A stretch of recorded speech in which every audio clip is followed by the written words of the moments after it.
اللهم صل على سيدنا ومولانا محمد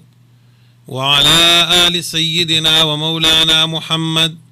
أفضل صلواتك بعدد معلوماتك وبارك وصل وسلم عليه. أعوذ بالله من الشيطان الرجيم. بسم الله الرحمن الرحيم. سبحانك لا علم لنا إلا ما علمتنا إنك أنت العليم الحكيم. رب اشرح لي صدري ويسر لي أمري واحلل عقدة من لساني يفقه قولي. ربي زدني علما ربي زدني علما ربي زدني علما. بسم الله الرحمن الرحيم. ولو أن أهل الكتاب آمنوا واتقوا لكفرنا عنهم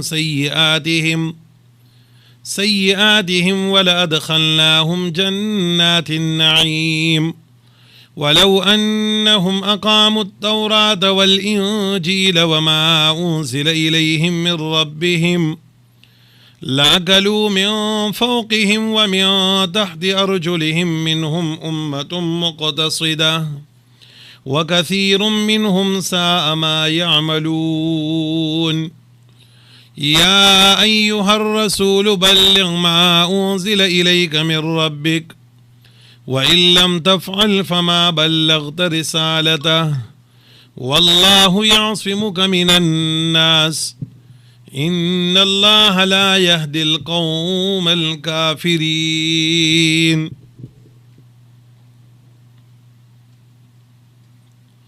سورہ مائدہ شپگم سپارہ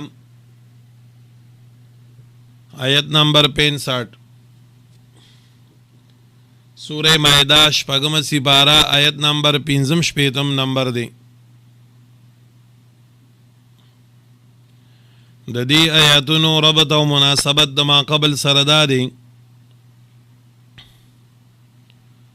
چې وړاندې آیاتونو کې الله جل جلاله د یهودو د نصاراو خباثتونه بیان کړل او په آخر کې د هغوی یو شکایت بیان کو چې ابتدا کې الله جل جلاله په دوی باندې خپلې خزانې کولاو کړې وي لیکن د دوی د نبی علیه الصلاة والسلام د دشمنۍ د وجې د قرآن کریم نه د انکار کولو په وجه باندې او دارنګه اسلام ته د نه داخلېدو په وجه باندې الله جل جلاله په دوی باندې هغه خزانې او دروازې د رزق باندې کړي نو پکار داو چې دوی په خپل عمل باندې سوچ او فکر کړی وي نو دوی ولګېدل او دا خبرې وکړه چې یاره د الله تعالی نعوذ بالله مخکې سخاوت او اوس بخل دی مخکې وې موږ له هر څه راکول اوس راله نه راکوي الله د هغې جواب وکړو بل یداه مبسوطتان ينفق کیف یشاء د الله د نعمتونو دروازې هر وخت کلاو دي خو چې څنګه یې غواړي نه شان دي خرج کوي څوک یې چې خوښه شي نه هغوی له یې ورکوي په تاسو کې د خوښې غذایي نشته دی د دې د وجې نه تاسو له نه درکوي هلته کې د دې خبرې جواب بیان شو. اوس په دې دو آیاتونو کې الله جل جلاله د ایمان او د تقوا او دارنګې په شریعت باندې د چلیدلو دو فائدې ذکر کوي. مخکې دا خبره بیان کړه چې کله یهودیان په ایمان باندې په تقوا باندې رانلل آسمانی کتاب نے انکار وکړو الله تعالی په د رزق دروازې هم بندې کړي او د ذلتونو دروازې په الله کلاو کړي او ذلیل او رسوا کړل. اوس په دې آیاتونو کې الله جل جلاله دا خبره ذکر کوي چې کله اهل کتابو که تاسو ایمان نه وړوئ نو یو فایده به تاسو ته د دې د آخرت و او یو فایده به تاسو ته د دې د دنیا و. یعنی ایمان او د نیکو اعمالو سره الله جل جلاله د دنیا او د آخرت د دواړو د کامیابی وعده کړی دي. د آخرت وعده خو ځکه ده تاسو ګورئ چې ایمان خدای د دې لپاره عمل صالح خدای د دې لپاره چې د آخرت کامیابی په الله ورکی لیکن دې سره سره د دنیا غ برکات، د دنیا غ خیرونه، د دنیا غ خوشحالیم الله په ایمان او په نیکو اعمالو کې خدا. که د دین علاوه څوک په نور څه کې لټی نو دا به فضول کار کوي او د به دغه سکون او خوشحالي میلاو نشي. ګین تاسو ګورئ دا د قرآن د فلسفې نه خلاف دي. ګین تاسو ګورئ څوره خلک داسې دی په دنیا کې چې هغوی په قسمه قسم نقشو کې هغوی خوشحالي ګوري، هغه څیز مخې ته راشي خو لیکن خوشحالي را نشي. څوک وایي چې یاره زما د ازوی نوکر شي نو زموږ ژوند به د خوشحالو شي. څوک وایي زما د ازوی MBBS شي نو زموږ ژوند به د خوشحالو شي. څوک وایي چې زه یو ګاډی والم زما ژوند به د خوشحالو شي. څوک وایي چې زه ځان له چې کوم دی نو دیره جوړه کړم ان زما ژوند به د سکون او د خوشحالو وي. دا هر څه وشي خو خوشحالي او سکون نه نشي. د هغې وجه دا ده چې الله جل جلاله د سکون او د خوشحالۍ وعدې په دغه باندې نه دي کړي. دا په یو غیر څیز کې چې کوم دی نو سکون او خوشحالي کتل دي. خبره باندې پوهېږو. دغه شان دی الله جل جلاله د دنیا او د آخرت د کامیابی، د سکون، د خوشحالۍ او دارنګې د الله ته د نږدې کېدو او په دنیا کې د عزت حاصلولو وعده چې کړې ده نو دی په ایمان باندې کړې ده. او الله چې د ښکلي ژوند وعده کړې ده نو دی په ایمان او په نیکو اعمالو باندې کړې ده. نو په دې دوو آیاتونو کې الله جل جلاله ترغیب ورکوي ایمان ته، ترغیب بیانوي ایمان ته چې د هغه ایمان په برکت سره الله بنده له دنیا هم ښایسته کوي او آخرت هم ښایسته کوي. نو فرمایي ولو ان آل الكتاب کچری ایمان نوڑے وے آل کتابو، ولو انا کچری وے آل الكتاب آل کتابو آمنو چی دی ایمان نوڑے وے واتقو او دی تقوا کڑے وے. دی ایمان نوڑے وے، دی ایمان نمراد سدی چی دی چکم دی نو قرآن من لے وے، پیغمبر علیہ السلام من لے وے، دی دین انکار نکولے. واتقو او دی ځان بچ کړی وی د شرکیاتو نه، شرکونه نه کولې، ګناه نه کولې. صحیح او معتبر چې د الله په نس کوم ایمان دی غیر اوړی وي او دارنګې چې کوم دین ځان د شرکیاتو د ګناهونو نه بچ کړی وي نو فایده به سوا لکفرنا خامخا بلری کړو منګا عنهم د دینا سیئاتهم ګناهونه د دی. یو فایده به داوه چې الله به دغه ایمان او دغه تقوا په برکت سره د دینه سابقه ګناهونه لري کړو. د نیک عمل د وجه الله تعالی انسان د ګناهونه میټاوي. خبره پوهیږي ګندا سډیرو نصوصونه ثابت دي. نبی علیہ الصلوۃ والسلام فرمایي جابر رضی الله تعالی عنہ ته چې کله ګناه د نوشین زر ورپسې توبه وباسه صدقه ورکه. ګوره دا صدقه چې کوم دین دا ګناه رواني. یادارنګ حدیث مبارک کې راځي د وړو کې اختر پر ورځ باندې چې خلک عیدګاه ته راشي او د اختر مسکی نو په دغه دوران کې ملائکه راشي او اعلان وکړي. اوږد حدیث دی اے خلکو تاسو روزي د الله د پاره ونیولې، تراویح مو د الله د پاره وکړي، نن د الله د یری د وجې تاسو عیدګاه ته راوتئ، زه تاسو ته مبارک شي، ستاسو ګناهونه الله معاف کړل او ستاسو ګناهونه الله په نیکو باندې بدل کړل. نو یاد لرئ د نیک عمل په بنیاد باندې انسان چې کله د الله د رضا د پاره نیک عمل کوي نو الله جل جلاله ورته نیک ګناهونه په دې باندې معاف کوي. نو ځکه ورته الله فرمایي چې ستاسو د ایمان او د تقوا یو فایده او برکت بداو چې لکفرنا عنهم سیئاتهم، خامخا موږ به لرې کړو د دوی نه ګناهونه د دوی. دویم ولادخلناهم خامخا موږ به داخل کړو دوی لره جنات النعیم، جنتونو د نعمتونو دام. الله وی د نعمتونو والا جنتون ته به داخل کړو، د خوشحالو د سکون او بیا د جنت هغه صفات اب خپل ځای کې ان شاء الله را روان دي. سورۃ واقعه کې برازي، سورۃ رحمان کې برازي، سورۃ دهر کې برازي. هلته بیا وایو که خیر که ژوندو. ورپسې الله دویمه فائدہ دی ایمان ذکر کوي او د تقوا ذکر کوي. ولو انهم کچروی دا آل کتاب اقاموا التوراة دی قائم کړوي تورات لرا والانجیل او انجیل لرا عملا. دو سر کې دی ښه اقاموا التوراة والانجیل. په دې باندې دی عمل کړی وي. د نبی علیه الصلاۃ والسلام او د قرآن د راتلو نه بعد د تورات او د انجیل بعضې مسلې الله منسوخ کړي وي، خو اساسی او بنیادی مضامین خو د ټولو کتابونو یو دي که نه، چې توحید د الله تعالی دی، رسالت د رسول الله مبارک دی، دارنګې قیامت دی، باس، دا خبرې خو شته که نه. نو که چېرې دی ایمان نه وړی وي، ایمان یې راوړی وي او تقوا یې کړی وي او دارنګې د تورات او د انجیل پیروي کړی وي. وما او اغا انزلا چې نازل کړی شوی دی الیهم دی ته من ربهم د جانبه د رب د دوی نه، چې الله ورته کوم کتابونه نازل کړي دي. نو د هغې فایده به څه وه؟ یو فایده خو هغه شوه مخکې بیان شوه چې الله وایي موږ به د ګناهونه میټاو کړو او موږ به له څه وکړو؟ جنتونو ته به داخل کړو. بله فایده ول الله ذکر کوي، لاکلوا خامخا دی به خوراک کړو من فوقهم د پورته طرف د دوی نه، ومن تحت ارجلهم او د لاندې طرف د دوی نه، د لاندې رخپو د دوی نه. څه معنا؟ د اسمان برکتونه به پې الله کولاو کړو، باران به په ټیم په ټیم باندې کو. ومن تحت ارجلهم او د خپو د لاندې نه به الله د برکتونو دروازې کولاو کړې وي. فصلونه به ښکلي کېدل، میوې به ښکلي کېدې. یو معنی او توجیم دقه ده. نو یاد لرئ چې کله الله پاک د مخلوق نه رضای او خلق د الله جل جلاله د رضامندۍ والا کارونه کوي، الله چې په کوم کار خوشحالیږي هغه کار کوي، نو باران به الله په ټیم په ټیم باندې کوي او صحیح باران به کوي، د زول او د جپړ والا نه چا به فصل خرابوي، صحیح باران به کوي. خبره باندې پوه شوئ؟ او دویمه فایده به د هغې دی چې الله تعالی به د هغه باران په برکت سره د ځمکې نه ښه فصلونه راوباسي، ښه فصلونه به الله پاک راوباسي او د خلکو له به الله ښکلې فصلونه او میوې ورکوي.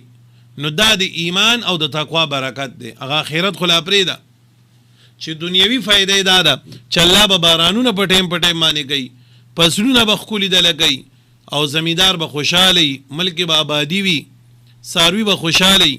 دا به د ایمان او د تقوا برکت وي. اوس نو تاسو وګورئ چې خلکو کې څومره کمی راغې، دومره د الله طرف نه فیصلې هم بدلې شوې. چې کله د باران ضرورت نی نو ډیر کېږي او چې کله ضرورت وي نو بیا نه کېږي. لکه دا موجوده رضی چې کمی دي موجوده، نو دې وخت کې زمیندار وایي چې یاره دا جوار چې کوم دین ګوډای بمبل کې دین دې وخت کې دا دانه پخی نو بوله پکاري، اوس الله طرف نه بندي. خلک لګیا دي چا رټونه تړلي دي او چا چې کوم دین ماشینان لګولي دي، څوک نیرونو پسې روان دي، څومره ګران کار دی. نورونو د هغې بنیادي وجه ما تاسو ته پرون بیان کړې ده چې خلکو کې ګوره د الله د رضا کولو هغه جذبه نشته. خپګېږو به نه، څومره زمیندار دي ته دې تپوس وکړه دی موس کوي، د موس خیال ساتي. او بیا خاص کر د بټو په دې ورځو کې خو توبه الله توبه ډو پروايي ني. ایو بټي مار ما سره ناسو ګپې لګو، زاج نه چې راغلم سره زی باد راغی، وی جی ګوره خپه نه شي لیټ رالم. او د بټای دې ورځو کې هم وایي که پلار دې مړ شن تنبیه شاته کېده چې بټای راکوزه کو بیا به ګپ لګو. نو ټیک دا هغه خو به کېږي، خو ګوره موس خو هېڅ وخت کې ماپ نه دی. د کشان دی هر یو سړی د هر فیټ چې لږون ته کې د دنیا په کار کې مشغولې بیا دی الله پاتې مستی نه پاتې. نو چې یو بنده نه موس پاتې شو نو د رزق کې به برکت څنګه راشي؟ رزق کې به برکت څنګه راشي؟ خبره باندې پوه شوي؟ نو الله فرمایي که چېرې دی ایمان نه وړی وی، تقوا یې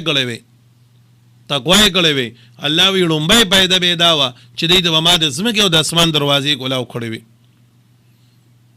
د اسمانونو برکتونه به مې پې کولاو کړي وو، د ځمکې دروازې د رزق به مې ورته کولاو کړی وي. او دویمه معنا علما کوي د فوقهم نه مراد علوم د پیزانیه. الله فرمایي که چېرې خلکو ایمان نه وړو او تقوا یې وکړه نو یو لار به پې الله وایي زه دا کولاو کومه چې د اسمان د طرف نه به ورته علوم د فیض ورکوم، علم لدني ورته وایي، دا به له ورکومه. حدیث مبارک کی راضی من عمل بما علم ورثه الله علما ما لم ينفع ما لم يعلم. چا چې عملو کو پاغه سبانی چې دا حاصل کړی دی الله بوله ورکی په بدله کې، یعنی ورثه الله په میراث کې ورکی د الله تعالی داسې علم ما لم يعلم چې د بنی حاصل کړي. نو یاد لرئ چې کله د انسان په خپل علم باندې عمل وي الله پاک به په داسې کولاواله کوي د اسمان د غاړې نه به د علم هغه دروازې کولاو کی دروازې به کولاو کی تاسو ګورئ زمونږ د اکابر چې کوم تیر شو مخکې د علماء دیوبند چې یا رستو هغه سکول نو ویلې لیکل بولم سم نه ورته چې د خپل دستخط به کو نه به په نیمه غنټه کې نوم لیکو خبره باندې پويږي خو لیکن هغه تقوا به کې دومره وا چې د هغې د برکت د وجې په الله تعالی د اسماني علوم کولاو کړو د باطل مخې ته د غیر مخې ته به بندېدل نه الله تعالی په اسماني علوم کولاو کړو دا د تقوا برکتو او امام ابو یوسف رحمت الله علیه امام ابو حنیفه رحمت الله علیه نه تپوس کوي انسان فقیه په څه باندې جوړیږي چې الله تعالی یو انسان ته فقاهت مقام ورکوي او د پوهې مقام ورکوي دا په څه باندې ورکوي نو امام صاحب رحمت الله علیه ورته وی په تقوا سره چې انسان کې سوره تقوا وي او په خپل علم باندې عمل وي دوره الله تعالی په علم کې پوهه او فقاهت او سمجھداری او د قران هغه پیوندونو باندې بوه کوي نو الله فرمایي چې چېرې تاسو ایمان نه وړئ تقوا مو کړی نو ما به در باندې اسماني علوم کولاو کړو او من تحت ارجلهم او من تحت ارجلهم یا لاندې رخپو د دینه نو د دینه مراد علوم کسبیه دي چې بنده ور حاصلې پای کې بولم الله تقوا د ترقی ور کړی وا برکت به چولیو نو یاد لرئ ګورئ زمانہ سبق چې کوم حضرات اوري که طالبان دي او که طالبات دي نو چې زمونږ استاد په علم باندې څومره عمل وي دوره به الله پاک زمونږ استاد په علم کې برکت اچي د اسمان د غاړې براته علم لدنی راکړي د ځمکې نه براته علم کسبي راکړي دا تاسو کوم صرف او نحو او منطق او بلاغت او بدی او بیان دا کوم علوم وای دي کې بدل الله برکت اچي پیدا بدل درکړي نو ال انسان ته د علم نه الله برکت ورکړي چې کله انسان په خپل علم باندې عمل وي الله دې موږ د خپل علم باندې عمل لکي او د لومبه توجیه مې وکړه د عام حضراتو د پاره چې محترم یاد لرئ چې کله انسان الله رضا کوي او د الله د پاره صحیح ژوند دی ری الله په اسمان د غاړم د رزق دروازې کولاوي د زمکم حق پرونه خبره بیا ده خدا بیا دومره وګړه موضوع د زمانه په ټیم ډیرو لګي تاسو ګورئ کنه ما پرون دا خبره وکړه بعضی خلک راشي یره جی دکان می کړه د برکت پکې نشته څه وجه ده بعضی براشي یره جی کاروبار می شروع کړه د خوخوان نه کوي ستاویز را لو کوي بس پر تعویز باندې موږ ډیر زر رازونو ستاویز را لو کوي د تعویز نه مخ کې داغه نه دا تاسو پکار دی ملګری ته منځونه 15 واړه برابر کړي او د سار مسکی د سار د مون نه بعد سورۃ یاسین وای د ماخام د مون نه بعد سورۃ واقعه وای لومبه دې دا تاسو پکار دی نو کدا کوي نو بیا ولې وظیفه ورکا اوس یو سړی د سار موز نه کوي په هغه باندې به تعویز او وظیفه ساسرو کی یو سړی ماخام سورۃ واقعه نه د ټول لویه وظیفه د رزق د پاره خو سورۃ واقعه چې دا د الله د پیغمبر صلی الله علیه وسلم د مبارک خلی وظیفه ده لکه مونږ وایو کنه دا پلان کې آیت وظیفه ده د تنوی سی ویلی دي نو خلک بیا خپ مینوي او دا پلان کې سی ویلی دي مفتی شفیع سی لیکلی دي نو چې سوره سړی لوي اندوره دغه د وظیفې قدر لوي د سورۃ واقعي وظیفه مونږ لرا کړی د چا د دواړو جانو سردار عبد الله ابن مسعود رضی الله تعالی عنہ چې د لورګانی وي نو دی چې وفات کېده نو چا وته وی حضرت کتا سو امیر المؤمنین ته وی نو استاد دی بچو د پاره به د بیت المال له مقرر کې نه لبورګي ابن مسعود رضی الله تعالی عنہ ته فرمایل وی زما بچو ته د بیت المال ضرورت نشته هغه لما داسې کنجانی ورکړي چې چریغي په استعمال کې راولي الله به په رزق دروازې کولاو ساتي او بیا فرمایل چې هغه سورۃ واقعه ده نو د سورې واقعه ډیر برکات دي نو د ماخام نه بعد ګورې نارینه مو زنانم سورۃ واقعه وای الله به رزق درکړي نو چې وسړی سره دوره ټیم نشته چې سورۃ واقعه وای یو خزي سره دوره ټیم نشته سورۃ واقعه وای نه زمانن ته ډوړای بیا مو غواړه کنه بیا دې دلنی موږ سره دوره ټیم د الله لپاره نشي چې ماخام نمونه بعد 15 منټه موږ کینو سورۃ واقعه وایو بیا څنګه دغه کې بیا څنګه مطالبه کې نو ګوره ماخام د مونږ بعد سورۃ واقعه او ځان سره 101 پیری الله الصمد دا وای الله پاک بل د غیب او اسباب برابرۍ تاسو بچا د محتاج کینا د مازیګر د مونږ نه بعد چې کوم دی یو سل پیرې ځان سره وایي یا وهابو یا وهابو یا وهابو، او د سار د مونځ نه بعد ځان سره سورت یاسین او 11 پیرې لإیلاف قریش سورت وایي. تاسو بیا ما ته ووایئ چې موږ وږي شو یا موږ رزق نشته دی یا را باندې بیل ډېر راغی پیسې راسه نشته، ته خو دا شروع وکړه که نه مړه. د سار د مونځ نه بعد سورت یاسین وایي او 11 پیرې لإیلاف قریش وایي. ښه پوه شوئ. دویم نمبر د ماښام د مونځ نه بعد چې کوم دی نو سورت واقعه او یو د پاسه سل پیرې الله الصمد. تاسو دا شروع کوئ که الله پاک درته چې کوم دی نو اوچه غوا تانده نه کړن ما ته بیا ووایي، که زاړې دله تانده نه کړن ما ته بیا ووایي. په څاروي کې به دې برکت وي، په مال کې به دې برکت وي، په رزق کې به دې برکت وي، ډوډۍ کې به دې برکت وي. خو ته خو شروع که که نه شروع یې که الله به در باندې د برکتونو دروازې کولی وکړي. نو خانه بس هغه د عمل هغه دغه اوچت شوی دی، بس تعویض ته ډېر خوشحاله به دي چې راوړو او بس غاړې ته یې واچوو چې خلاص شو درس نه خلاص شو. نه، عمل کوه. د الله وعدې د تعویضونو سره نه دي، د الله وعدې د څه سره دي؟ د سنت او اعمالو سره دي، او د نبی علیه السلام سنت عمل سره. د سار د مونځ نه بعد سورت یاسین، د ماښام نه بعد سورت واقعه. پوهېږئ که نه؟ او زمونږ کابر حضرات فرمایي څوک چې سار 11 پیرې دغه ووایي لإیلاف قریش، الله به چرې ذلیله نه کړي، چرې به چاته محتاج نه کړي. تاسو شروع کوئ ته یو څو ورځې ووایي بیا ما ته ووایي چې الله هم دله څه درکوي، عجله به بوځي، عمروله به بوځي، پیسې به له درکړي، هر څه به دله ډېر کړي. دنیا خو الله هر چاله ورکوي، عجله غواړې دی بیا خو هر څه ورکوي. لوی شی دین دی، دین الله هر چاله نه ورکوي، یا به ډېر په مینتونو غواړي. واورېدو الله تعالی فرمایل لاکلوا من فوقهم، دی به خوراک کړو د پورته د دینا، ومن تحت ارجلهم، منهم بعضې دینا امة یو ټولګې دی، مقتصدتن یو ډله ده، مقتصدتن په نیغه لاره باندې معتدل، وکثیر او ډېر منهم د دینا دغه لږ غونته کسان په دی کې سم دي، لکه عبدالله ابن سلام رضی الله تعالی عنه دغه ملګري. وکثیر او ډیر منهم د دینا سا ډیر ناکار دی ما څه یعملون چې دی عمل کوي، او ډیر په دی کې داسې دي چې بد عمل دي. در دې ځای پورې د سورت مائده لومبنۍ حصه خلاصه شوه الحمدلله. اوس د دې ځای نه د سوره مائده دویمه حصه شروع کیږي، او دی او هغې کې څه فرق نشته دی، خو صرف فرق دا دی چې په هغې کې اول چې کوم دی نو نفي د شرک فعلي وه او بیا د شرک اعتقادي وه، او دا د هغې عکس دی. په دې کې اول رد د شرک اعتقادي دی او بیا ورپسې رستو رد د شرک فعلي دی، نور پکې فرق نشته دی.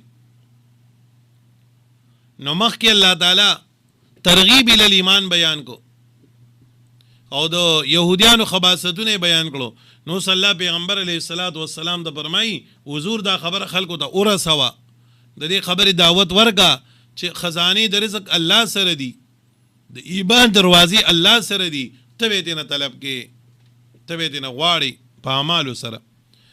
یا ایها الرسول، اے پیغمبر صلی الله علیه وسلم، بلغ ورسوا ما اغسو انزلا چې نازل کړی شوی دی الیک تا ته من ربک د طرفه د ربستانه،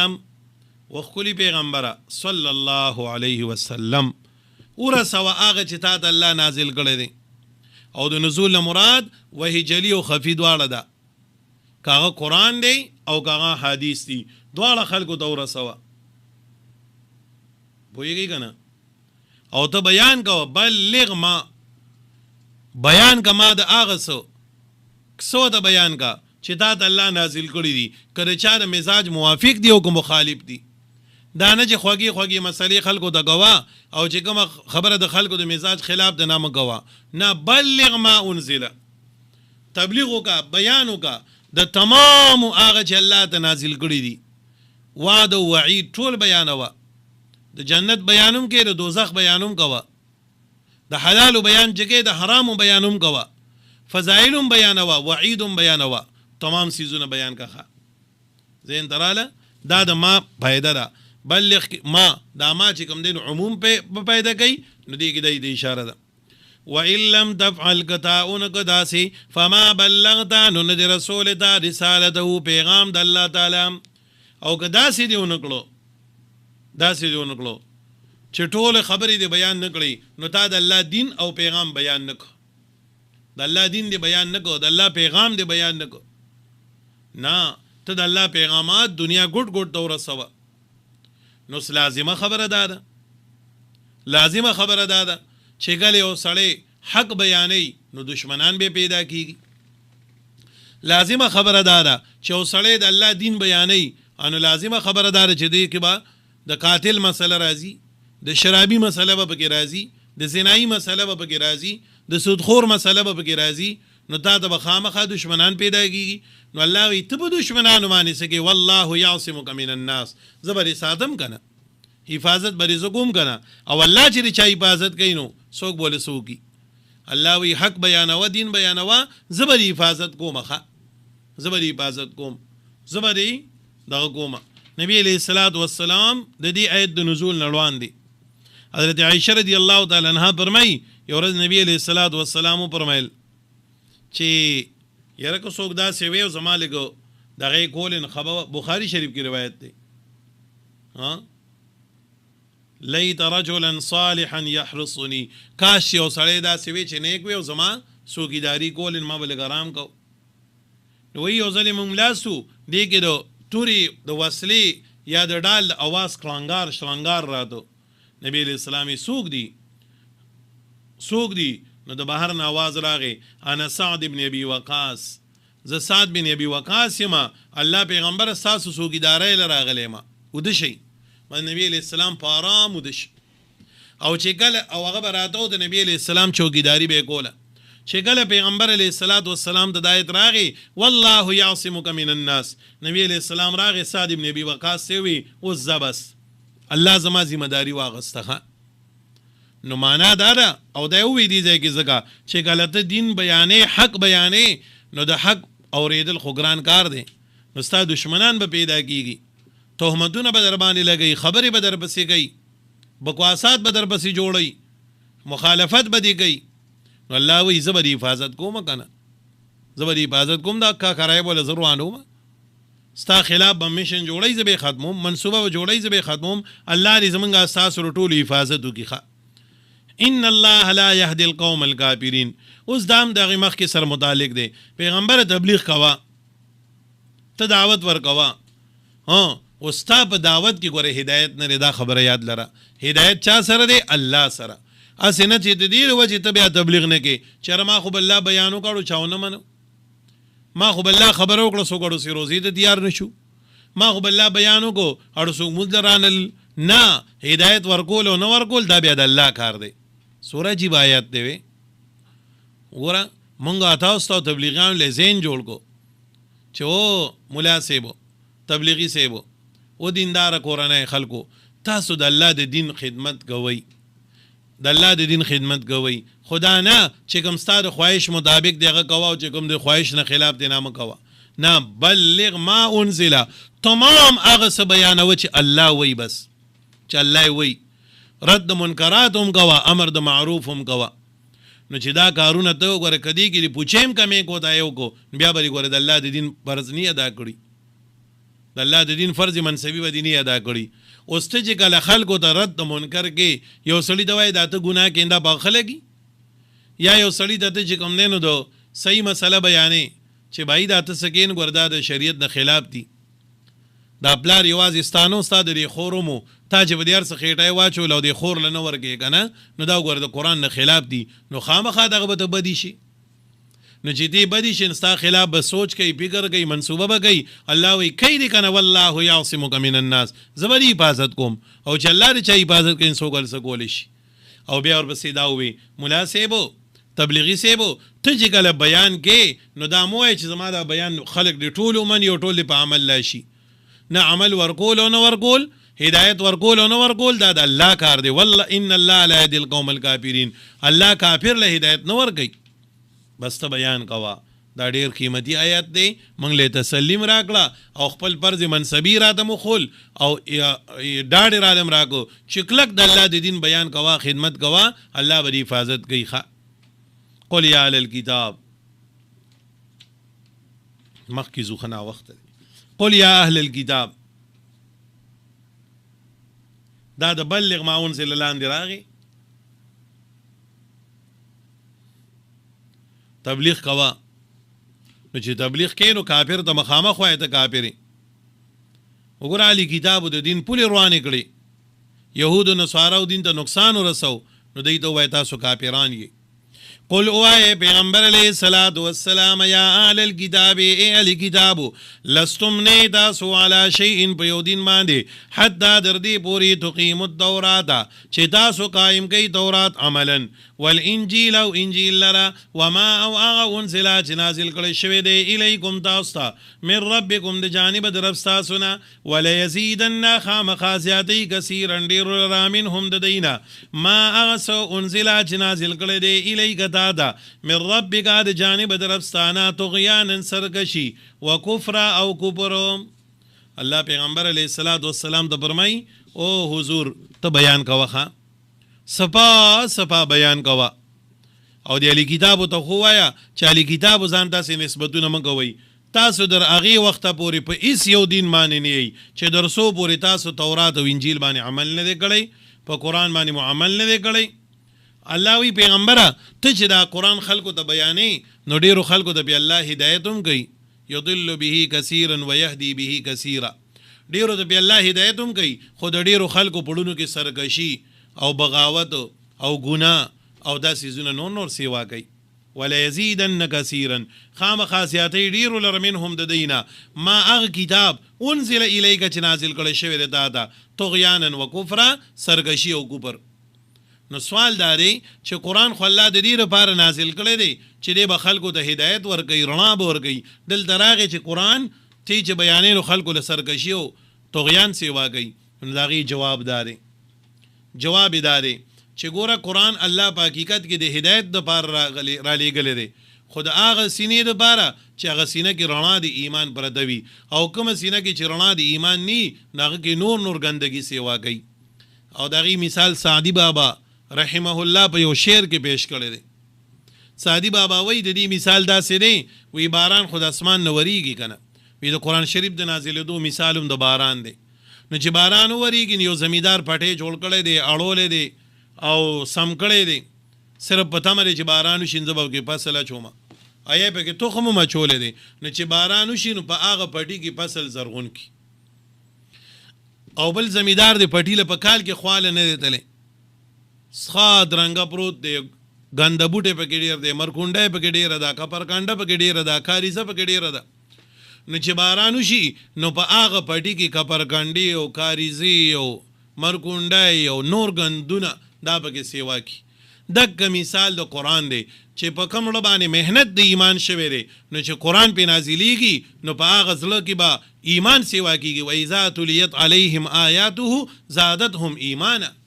او په کوم ړه باندې چې محنت د ایمان نه دی شوی نو چې قرآن نازلیږي نو په هغه ړه کې بس شرک، بدعت، گمراهي او خلاف شریعت کارونه سیوا کېږي. بابا فرمایي باران کې در لطافت تباش خلاف نیستو،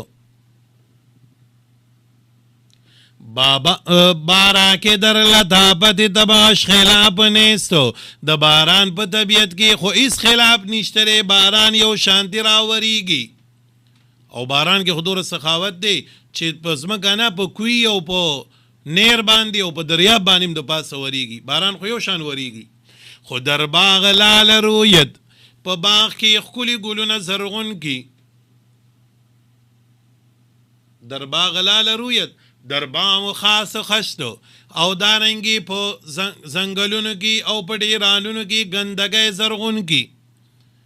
نو د قرآن مثال هم دغه باران دی چې د بره غاړې راځي نو د مؤمن په سینه کې به ایمان سیوا کوي، د کافر پای کې به طغیاني او سرکشي سیوا کوي. اوس پې پوه شوئ سعدي بابا په یو شعر کې د آیت پوره خلاصه بیان کړه.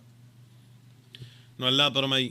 فلا تأسا ته مه غمجنېږه علی القوم الکافرین، په قوم کافرانو باندې، ان الذين یقینا آگسان آمنو چې ایمان راوړی دی والذین او آگسان هادو چې یهودیان دي دا بشارت دی مخکې تخویب بیان کو نو د قرآن ثابته ده چې کله تخویب بیان کی نو سره بشارت بیانوي ان الذين آمنوا یقینا آگسان چې ایمان راوړی دی والذین او آگسان هادو چې یهودیان دي والصابئون او دارنګ صابئین دي دغه ما تفصیل کړو چې یهودیان دا د موسی علیه السلام د تورات پیروي به کوله او صابئین د خپل دین بدل کړو د يهودیت او د نصرانیت دروتی یو درې مډل ځان له جوړه کړی و والنصارى او عیسایان من اسوک امنا جیمان روړه دی بالله فلا باندې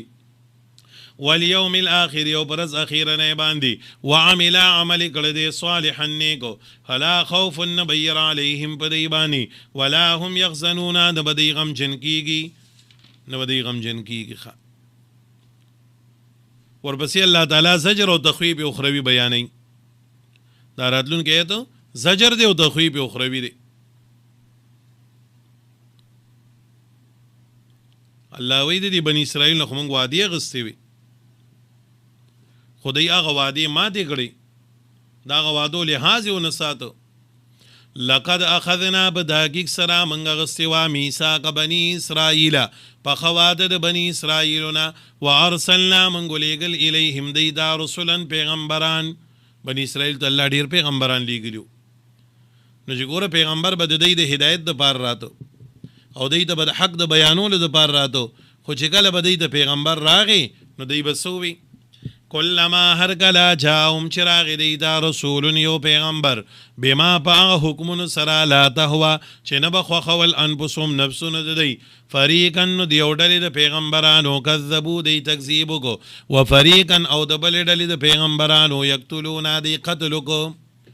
س پیغمبران قتل کړل بنی اسرائیل 3 پیغمبران قتل کړو ښا ظالمانو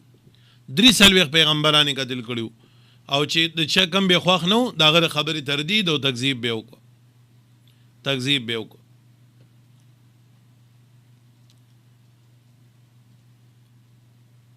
او الله تعالی فرمایي اوس ورته اشاره دا خبره کوي چې همیشه پاره دغه کارو چې تکذیب او قتل د رسولانو به کو وحسبوا دی ګمانو کو الله تکون فتنه دا چې نه بشي واقع په دی باندې اس یو غضب فعمون دی لاند شو وسمو کان شو ثم تاب الله بیا مهرباني وکړه الله علیهم په دی باندې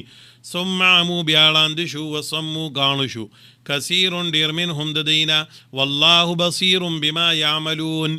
الله وی دی موسی علیہ السلام نه بعد شرک شروع کو عیسی علیہ السلام په زمانه کې یا چې موسی علیہ السلام کوی دور دلاړو نو د سخی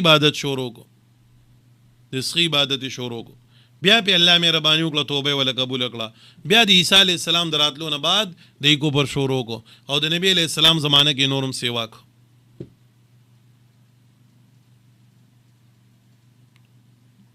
سیوا کو لقد كفر الذين قالوا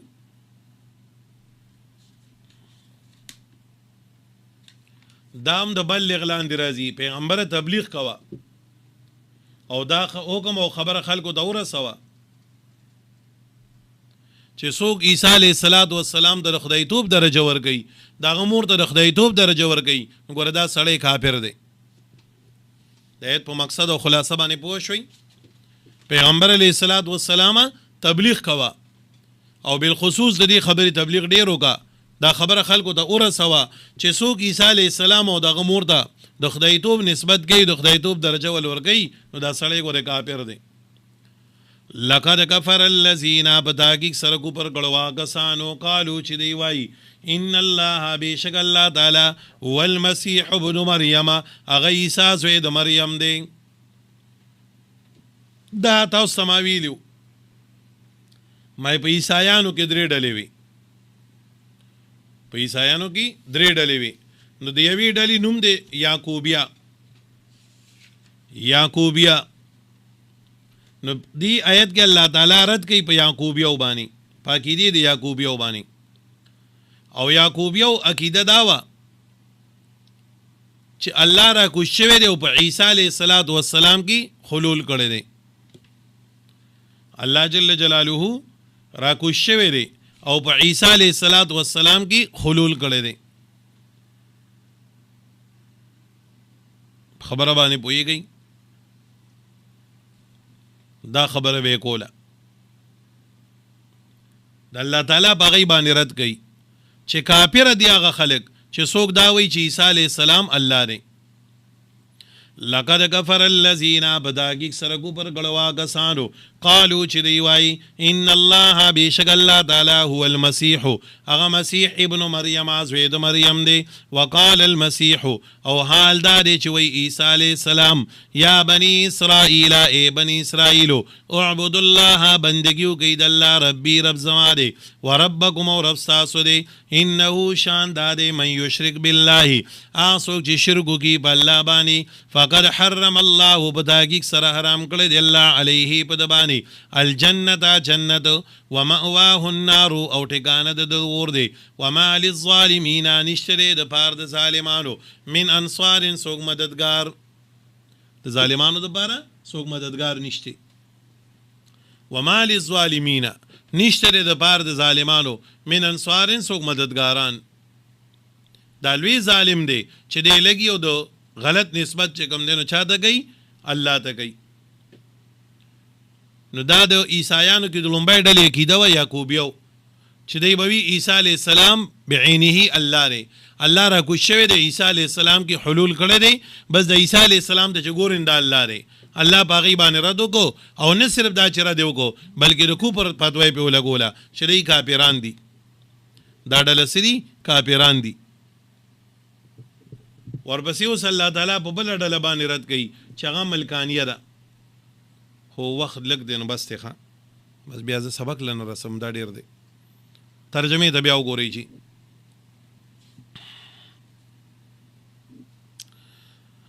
ترجمې ته ګورئ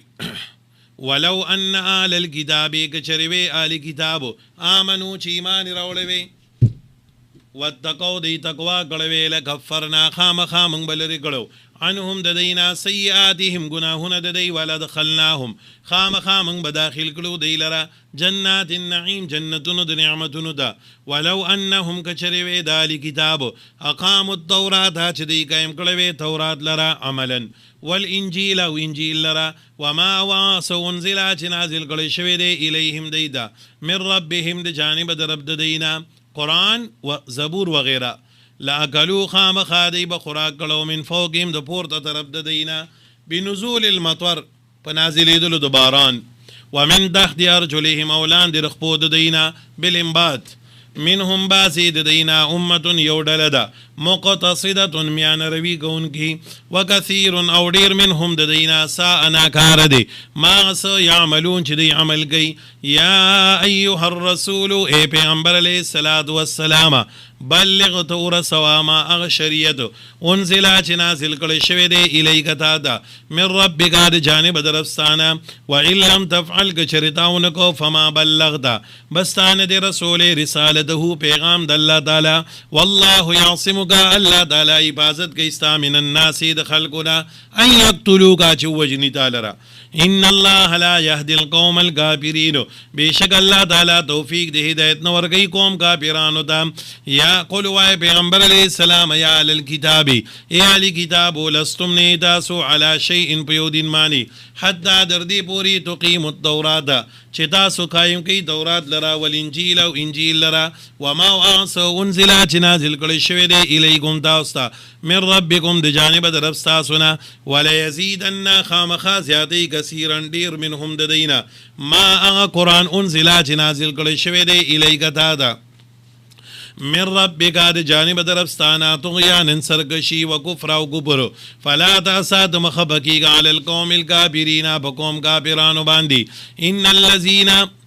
بیشک آگسان آمنو چی ایمان روڑے دے ستانا مخی والذین آگسان هادو چی یهودیان دی والصابئون اتش پرستی والنصارى و عیسایان دی من آسوک آمنا چی ایمان روڑے دے بالله پلا باندی والیوم الاخر او پر ذخیرنه باندی وعمل عمل کړه دې صالحا نیکو فلا خوف نبیر علیهم بدی باندی ولا هم يحزنون نبدی غم جنشی لقد اخذنا بداکیک سرا من واغسیدا میثاق بنی اسرائیل بخواد بنی اسرائیلنا وارسلنا من غلیگل الیهم دیتا رسلا پیغمبران پیدر بے کلما ارکلا جاءهم چراغ دیتا رسول رابغ دیتا یو پیغمبر بما پا آغا دین باندی لا بما پا آغا احکام باندی لا تحوا چه نبخوخو انبسم نفسون دی فریقا یو ڈلا دا پیغمبرانو کذبو دی تکذیبو کداغی و فریقا او بلڈلا یقتلونا دی اوجن الاغی لرا وحسبو دی گمانو کو اللہ تکونا دا چه نبشی واقعی فتنة عذاب فعمون دی لاندشو مخی دی علیہ السلام نا من بعد موسیٰ و پس موسیٰ علیہ السلام نا وسمو دی گانشو بسلب توفیق الہدایتی اللہ تعالیٰ دی ہدایت توفیق سلب کو ثم تاب اللہ بیعرب ربانی اکل اللہ تعالیٰ علیہم پدیوانی حین تابو و آمنو بعیسیٰ کلچ دی توبو باسلو ایمان راڑ پی عیسیٰ علیہ السلام ثم عمو بیادی راندشو وصمو دی گانشو فی زمن محمد صلی اللہ علیہ وسلم دوالو جانو سردار پر زمانہ کی کثیر دیر منهم ددینا واللہ بصیر اللہ لدن کرے بما باسمانی یعملون چدی عمل گئی یا ایوہ الرسول بلغ داغی سرو لگوی اے پیغمبر خلق تا بیان کا لقد کبر اللذین پداگیک سر کبر کردیا گسانو قالو چدی وائی ان اللہ بیشک اللہ تعالی هو المسیح اغا مسیح ابن مریم آزوید مریم دے وقالا او حال دارے چوئی المسیح ابن مریم مسیح زوید مریم یا بنی اسرائیل اے بنی اسرائیل اے اولاد یعقوب علیہ السلام اعبد اللہ بندگیو گید اللہ ربی رب زمادے و ربکم و رب ساسو دے انہو شاندار من یشرک باللہ آسوک چی شرکو کی پاللہ باندی فقد حرم اللہ بداکی سر آرام کردی اللہ علیہ پدبانی جنت لرا الجنہ ومأواہ النار ٹھکاند دور دے وما للظالمین نشتد پار ظالمانو من انصار انسوک مددگارو صدق اللہ العظیم و صدق رسولہ النبی الکریم چاہتا پوسو کچھ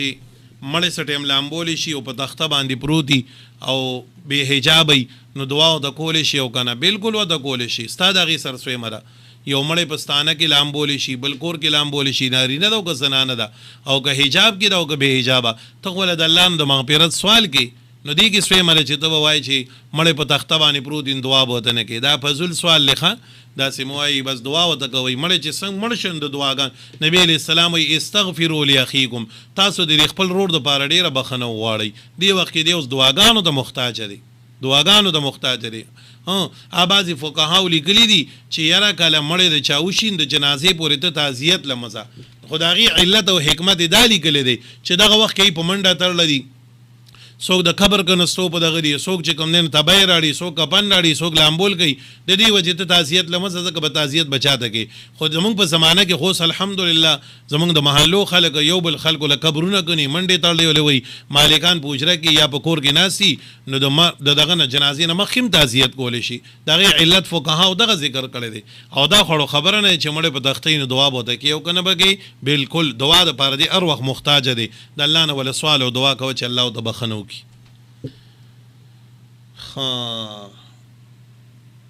زبست خدواو کوي الله دې زمونږ استاسو ټول نه رضا شي الله دې دا سبق قبول او منظور کی الله دې زمونږ استاسو ټول پریشانې ختمي کی الله دې زمونږ د دین خدمت والی او الله دې زمونږ استاسو علم کې برکت واچي الله دې موږ قرآن شریف باندې پوه کی الله دې زمونږ د وخت کې برکت کی برکت اوچت سے محترم د وخت نم لاړو د زمانې نم لړو اور سن برکت لړو کال را لړ شو میاش را لنډ شو وخت را لنډ شو الله دې زمونږ استاسو ژوند کې برکت کی اللهم بارک لنا فی الموت و فیما بعد الموت اللہ تعالیٰ دې زمونږ استاسو ټولو خیر نصیب کی بیماران لدی الله شفا ورکی بے کور لدی الله کور ورکی بے روزگار لدی الله روزگار ورکی مسافر دی الله سفر کی کامیاب کی په وطن کې سوق دی الله دې غي ټولو د خیر ورکی الله دې زمونږ استاسو دنیا آخرت خیر نصیب کی او پریشانای دی الله ختمی کی الله دې زمونږ استاسو ټولو استقامت نصیب کی دی جمال آباد کې زمونږ وجی صاحب دې موږ سره سبق لم راځي ان دغه بچي پرون شهید شوی دی په تیرا کې پوچ کے نوکارو شہید شوی دے دعا تو کی چې الله تعالی هغه ته شهادت مبارک کی او مور پلار ته دی الله صبر جمیل ورکی. الله تعالی دې مونږه تاسو د غمونو نه، د حوادثو نه او د ناڅاپي مرګونو نه وساتي. الله دې زمونږه تاسو ټولو خیر نصیب کی. الله دې مونږ له خوشاله او برکتونه راکړي. الله دې زمونږه تاسو ټولو په ژوند کې برکت کی. وصلی الله علی النبی الکریم وعلى آله وصحبه اجمعین برحمتک یا ارحم الراحمین.